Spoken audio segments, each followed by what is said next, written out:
ఫ్రాక్‌కి back side frills అనేది వేయలేదని చెప్పాను కదా! అయితే క్లాత్ అనేది తర్వాత కనబడిందండి.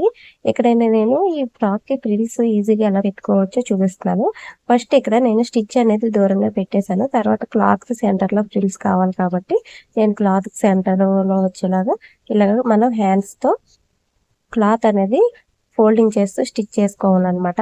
మనం దూరం కుట్టు కాకుండా దగ్గర కుట్టు పెట్టినా కూడా ఈ ఫ్రిల్స్ అనేవి ఈజీగా వస్తాయండి. మనకి ఎటువంటి గ్యాదరింగ్ కుట్టు ఏమీ లేకుండా ఇలాగ ఎంత పెద్ద క్లాత్ అయినా కూడా ఈజీగా ఫ్రిల్స్ అనేవి పెట్టుకోవచ్చనమాట.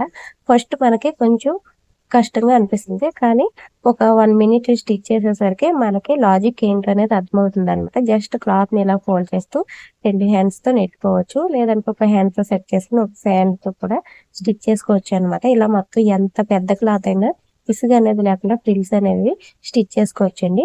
ఇక్కడ నేను ఫ్రాక్ కూడా అటాచ్ చేసేస్తున్నాను. నేను సెంటర్‌కి కాబట్టి ఫ్రిల్స్ అనేవి సెంటర్‌కి పెట్టాను. ఒకవేళ మీరు ఎడ్జ్‌కి కావాలంటే ఎడ్జ్‌కి కూడా పెట్టొచ్చు. ఫ్రాక్ ఫైనల్ లుక్ అనేది ఎలా ఉందో చూసేయండి మరి. అలాగే సబ్స్క్రైబ్ చేసుకోండి.